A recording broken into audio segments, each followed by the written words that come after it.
Hi people, Marina Ravenberg here again as always. In this video, as you can tell from the header, I'm going to be discussing time travel and interdimensional travel specifically, and specifically the occult explanation thereof. You can call it occult or occult scientific explanation, you name it. It boils down to the same thing in this specific and or particular situation, or in this specific context or particular context. And I'm also going to highlight a couple of examples.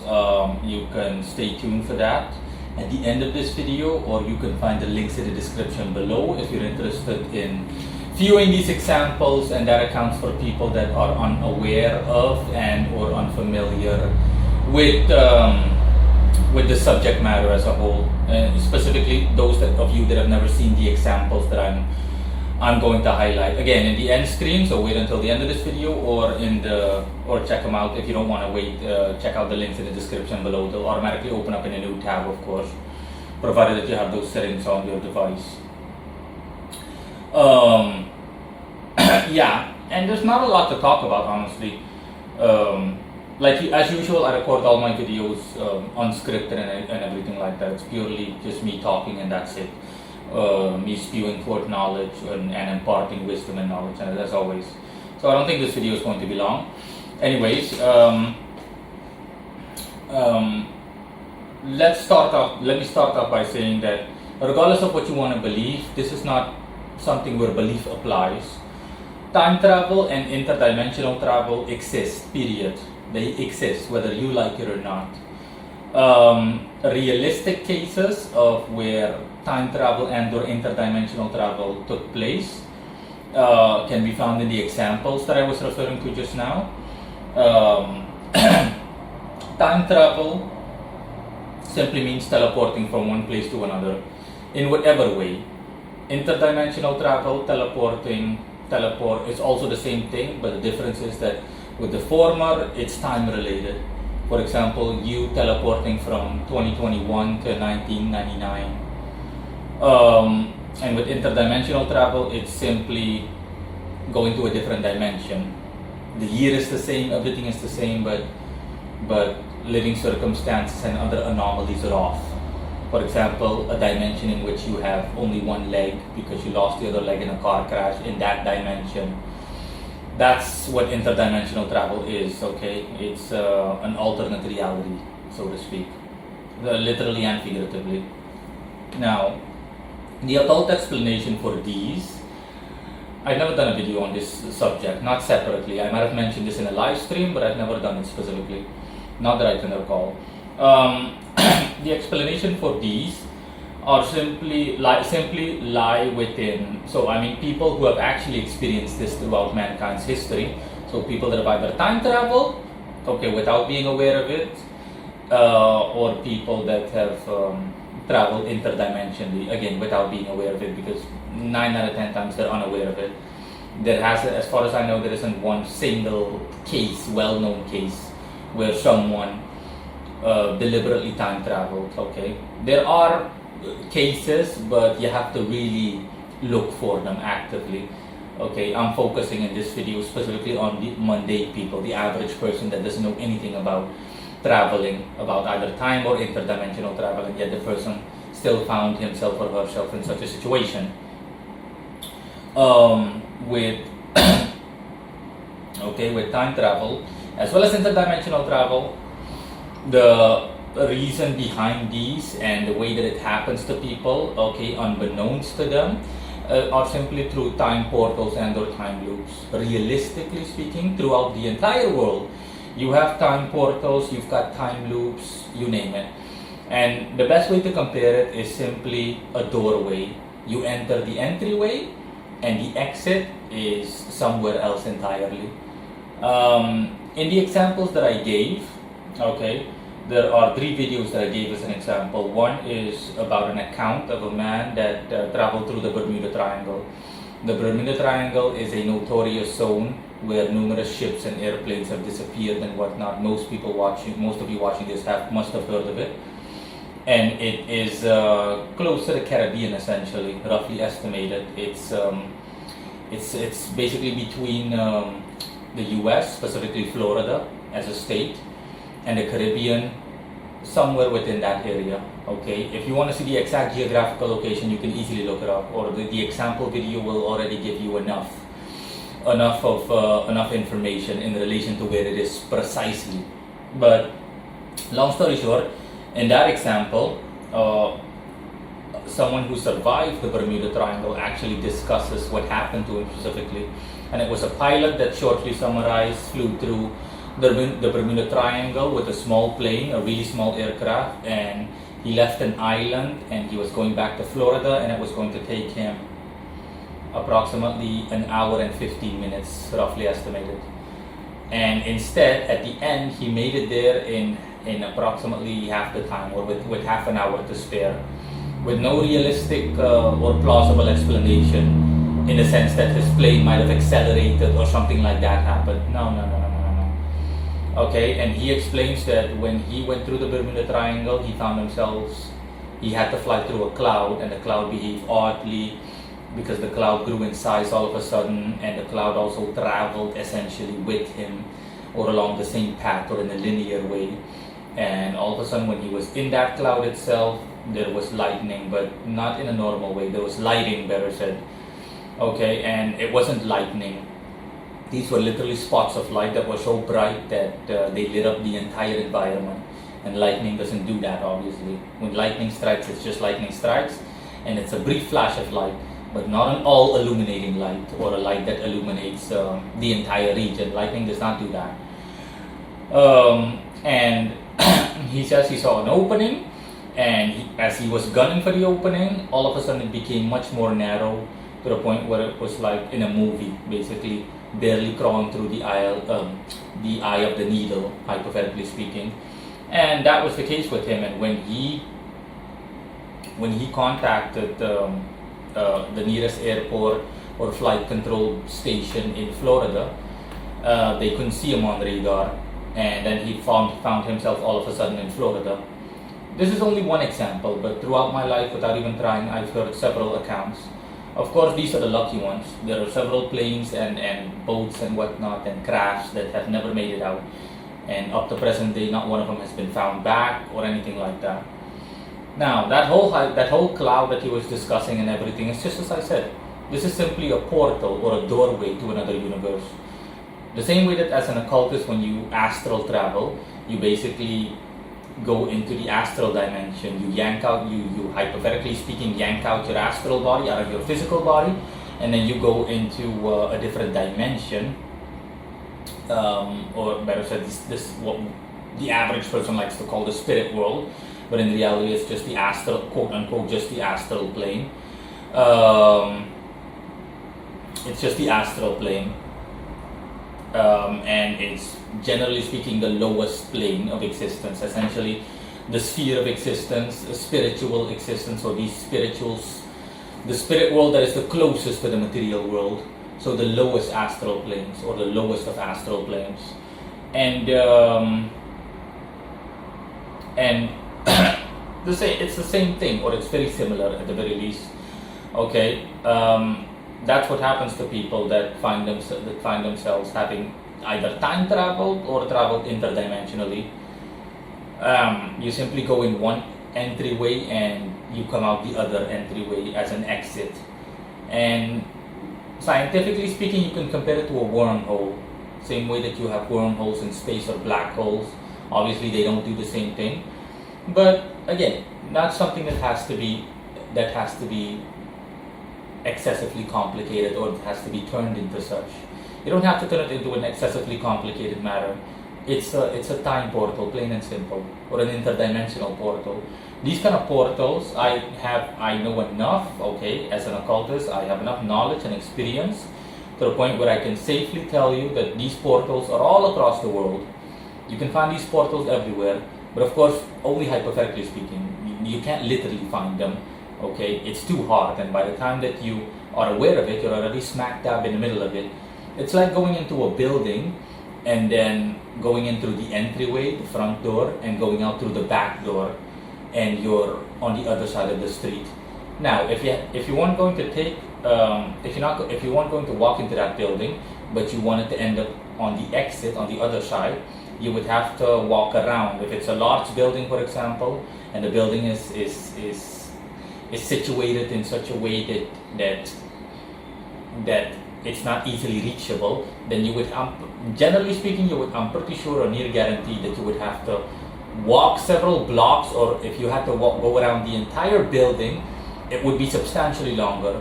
You would have to walk entire 2 or 3 blocks before you came across the exit on the other end of the building. That's my point. The easiest point was literally going through the building itself. In that same context, these doorways or these portals simply teleport you from one point to another. But of course, people can't see these. They're not easy to recognize or easily distinguishable because they're very airy. Okay, they're made up of energy in general. Now, it doesn't have to be spiritual energy, of course. This could also be gravitational energy. My point is, it creates a space continuum, okay, that is free from space and time. Hence, it being possible to travel either through time or interdimensionally to an alternate universe.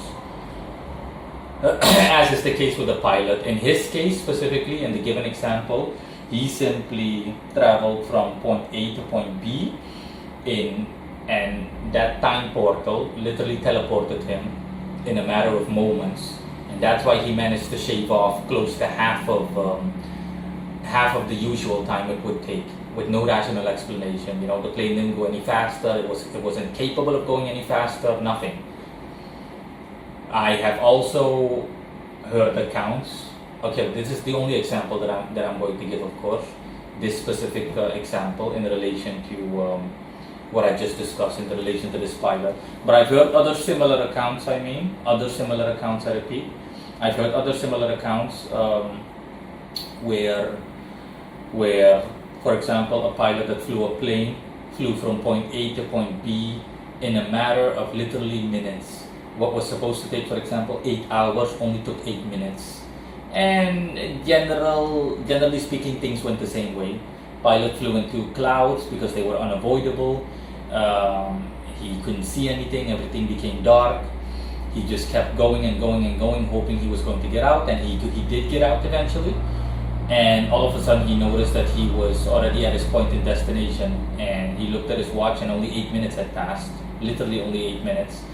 And what was supposed to last 8 hours, okay, one hell of a flight, only took 8 minutes. So you can see for yourself, it's not hard to grasp the concept of a time portal or a time loop. So that's what it is, it's a time portal. The other example that I'm going to give involves interdimensional travel, and it's also a story that some of you might have heard of. It's called The Green Children of Woolpit. It's also one of these stories that I have attached to this video. It took place in England, if I'm not mistaken, in medieval times. Okay, this is just I'm just summarizing it as shortly as possible. And it's about, long story short, about 2 green children, so children with a green hue or with a green exterior. Their skin was completely green, they looked like walking plants, so to speak, bluntly put. And they emerged from a wool pit or a fox pit or a wolf pit in medieval times, okay, in medieval England. And it was a boy and a girl. They were allegedly brother and sister, and they wouldn't eat anything despite being ridiculously hungry but raw beans. The boy wasn't able to adapt to life in medieval England, and he died eventually. But the girl did manage to adapt, and she did actually manage to eat, so to speak, normal food, so food that wasn't green. And after a while, when living like a normal person, she also lost her green complexion. And she explained to the people that took her in, the people that found her and took her in, or took her in, that she came from a place where there is little to no sunshine and where everything is green. And the reason that they ended up in the wolf pit and in medieval England is because they simply heard cow bells or something, or they heard bells in any case coming from a cavern or similar, and they simply went to check it out. So her and her brother, and all of a sudden they saw a blinding light, and they simply followed that light, and when they arrived past the point of light, then they simply ended up in that wolf pit or wool pit, and that's it, and the rest speaks for itself. They found themselves in medieval England. Now this is an example of interdimensional travel. So in this case it's the same thing, okay? Where they heard those bells come from, that cave or cavern, simply had an interdimensional portal. Bear in mind that I am not guaranteeing the authenticity or the legitimacy of these examples, these stories examples that I gave. Okay, I'm simply working with the fact that, with the presumption or assumption that these stories are true. Okay, even if worst case scenarios these stories aren't true, these are just, like I said, examples. Even if you pretend that these stories are true, that provided that they are true, that this is the case. And this is an example of interdimensional travel, provided that it's true. Of course, skeptics are always going to try to debunk it and whatnot. They try to come up in the given story example video that I give, that I attach in this video. I mean, skeptics do try to debunk it, but even if you try to, that still doesn't explain how people can be completely green, or how these children were literally completely green in an unnatural way. Okay, even if you're deathly sick, I have never heard or have I ever seen throughout mankind's history someone that was so ill that their entire skin was green. We're talking about green to the point where they look like a walking, talking leaf. No, it's highly unlikely. Yeah, and that's an example of interdimensional travel. And last but not least, I also have another interdimensional story attached called The Man of Tauret, where a man simply took a flight and he traveled interdimensionally without being aware of it, and he stepped through an interdimensional portal and he ended up in our dimension, essentially our world, and he claimed to be of a country called Tauret, etc., and he pointed it out on the map, but to his surprise, I don't know which country was present where Tauret was. I think it was present-day Austria or something. I repeat, present-day Austria. And of course he said, no, something's not right. You gave me a wrong map, you name it. And authorities simply, they didn't lock him up, but they detained him in a hotel room or similar.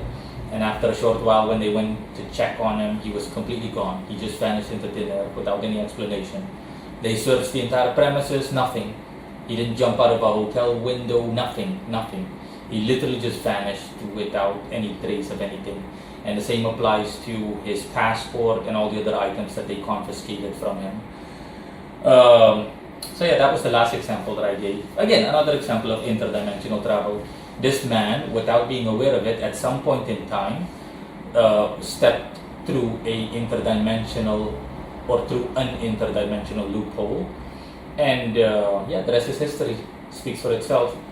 The thing is, that same loophole, why he disappeared at the end, the conclusion that I can draw is that loophole had a natural gravitational pull to it.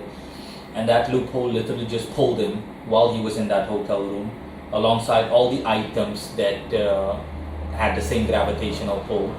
So he was basically sucked into his own dimension after a while. All of this stuff is completely plausible in the way I explained.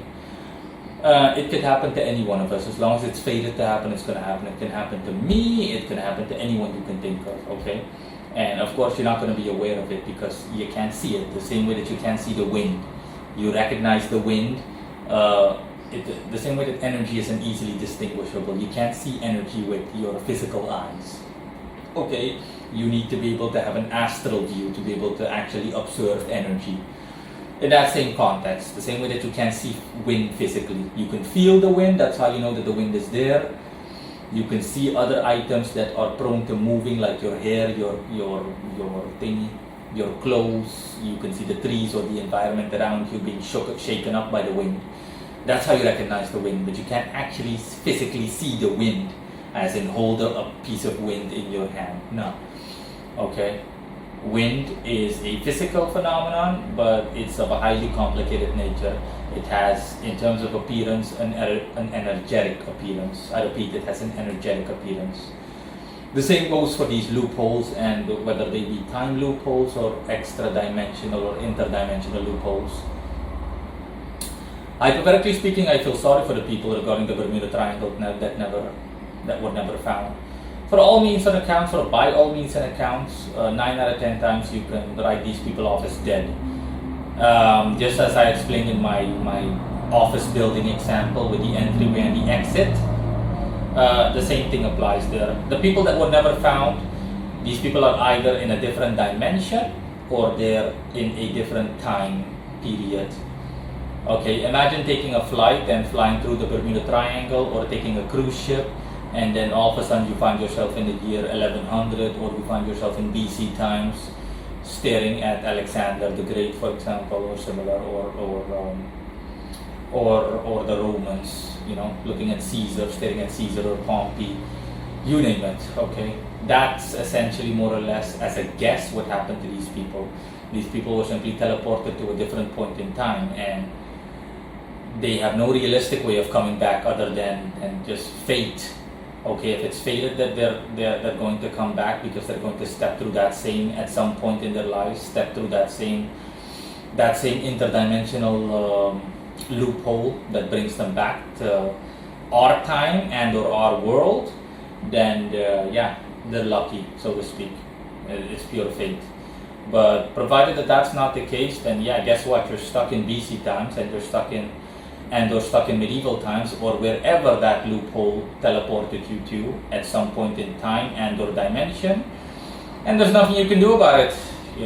All you can do is adapt to your environment to ensure your survival. But generally speaking, it's enough to drive you insane, to make you mentally disturbed, to make you go cuckoo, so to speak. It sounds like something straight out of a movie, it sounds like something straight out of a movie. It sounds fantastical, but there are cases or people to whom this has happened, or to whom this happens, or can still happen, and is going to happen, in a very realistic context. And of course, the reason you don't hear about it is because these people aren't seen as survivors. They have no way of actually getting in touch with the world again. The only people that can do so are people that have actually managed to make it out. They survived such an ordeal and lived to tell the tale. Or they came back to this world and managed to actually share their story, or are willing to share their story. That's it in any case. Let me see if there's anything else I have to add. Nothing else really. If you have any comments, then just leave them in the comment section as always, or any remarks or anything like that. But I'm gonna close off by saying, pointing case that all of this stuff exists. Like I said, the same way that you just take stuff for granted when you, for example, take the lift to a building, for example, a high building, a skyscraper. The same way that you take stuff like this for granted, in that same context, loopholes exist all across the world, and these aren't confined to a location. Okay, so don't think that loopholes can only be found, for example, in one specific physical location in relation to our world. That you can go to the Bermuda Triangle, or you can go into some weird cave where no one dares going, and you'll find a loophole. No, these loopholes, they literally appear and reappear and disappear, or better said, appear, disappear, and reappear in several random locations in the world. So they're like flashpoints that move around, like pop, pop, pop, pop, pop, pop, pop, pop. So it doesn't matter. You could be sitting in your living room and you walk into your bathroom. All of a sudden, you walk into the toilet because you're going to use the toilet, and poof, you're either in another dimension, or at another point in time. That's how loopholes work, and that's time and or interdimensional loopholes explained. So that's it. See you guys later. Bye.